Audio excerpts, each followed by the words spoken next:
Light, nimble and extrovert, the Nissan Juke was the original small Super Mini-derived crossover model, combining attitude, irreverence, modish style and energy with a mischievous sense of fun. Since its original launch, plenty of would-be rivals have attempted to copy its concept, prompting Nissan to introduce this second-generation model to try and ensure continued segment leadership. As before, the result certainly won't please everyone, but then that's because it isn't supposed to. It's aimed at the young and the young at heart, many of whom will continue to love this car and admire its designers for having the courage to do something different. Very different. A decade ago, when we first tried the original Juke, we likened it to a kind of shrunken SUV sports car in super springy trainers. Now, in some ways, not too much has changed with this second generation model, which has a handling CV enhanced with a stiffer, more sophisticated CMFB platform, more responsive steering, and active trace control torque vectoring for extra traction through the turns. All of which explains why this Nissan is more rewarding to drive than most of its B-segment small SUV rivals. The brand has had to adopt a pretty stiff suspension setup to make it all work, though. Too stiff, you might feel, if you've opted for the big 19-inch wheels that come fitted to the top Techno models. With the 16 or 17-inch rims of the lesser variants, though, the damping balance offers a more bearable compromise, and that's helped by smaller secondary springs housed within the dampers to cushion rebound strokes as you drive over the bumps, and by standard active ride control, which immediately after you've hit a pothole or a tarmac tear gently applies brake pad to brake disc, usually at the rear, so as to ease back body pitch and keep the car more stable. Now, from launch there was only one engine option, a 3-cylinder 1-litre DIGT petrol turbo unit with 117 PS, but you do get the option of a rather jerky 7-speed paddle shift automatic gearbox as an alternative to the standard 6-speed manual. Plusher variants get a set of D-mode drive settings, and WLTP rated efficiency is very class competitive. The manual model manages 47.9 mpg and 135 grams per kilometre of CO2.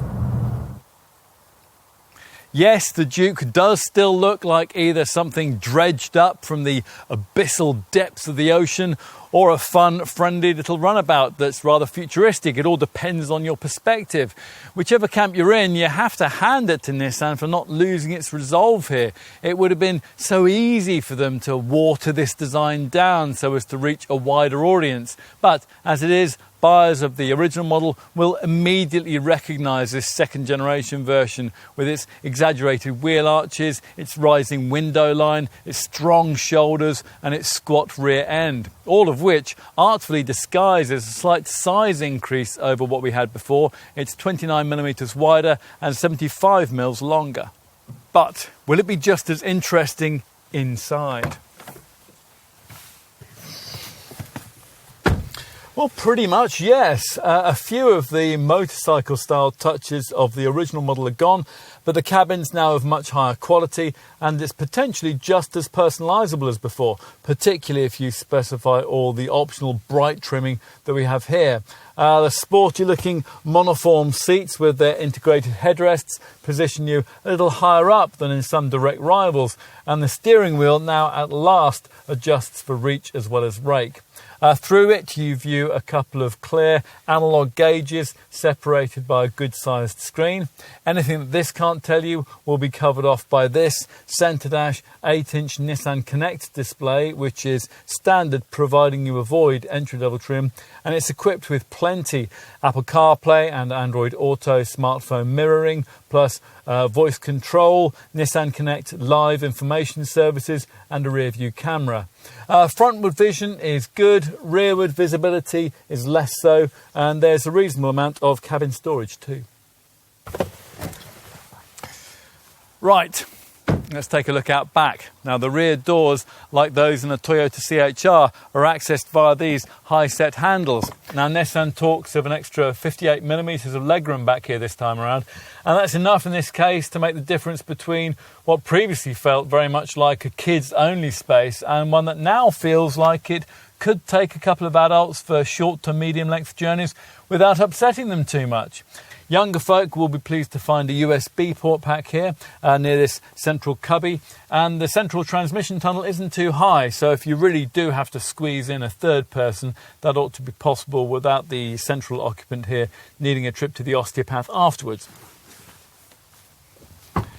Let's finish with a look at the boot. The 422 litre capacity is 20% greater than what was on offer before.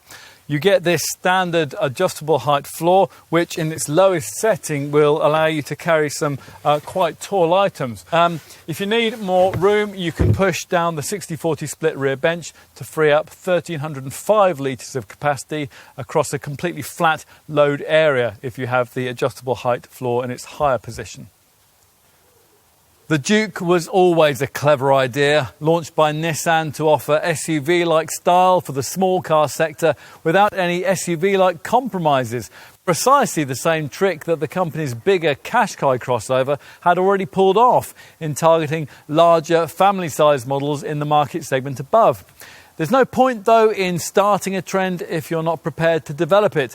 And in the face of increasing competition, this car needed to evolve. It has. If you liked the Juke before, you'll love it even more now. If, though, it was a little extrovert for you in its original form, it still won't be to your taste, and you'll probably want something similar that's a little more restrained, maybe, say, a Peugeot 2008, or perhaps a Volkswagen T-Cross. A Juke is different, very different, in fact, if you choose all the trendy personalisation options that are now on offer. Not everyone will agree, but one thing's absolutely for sure. This is an original in every sense.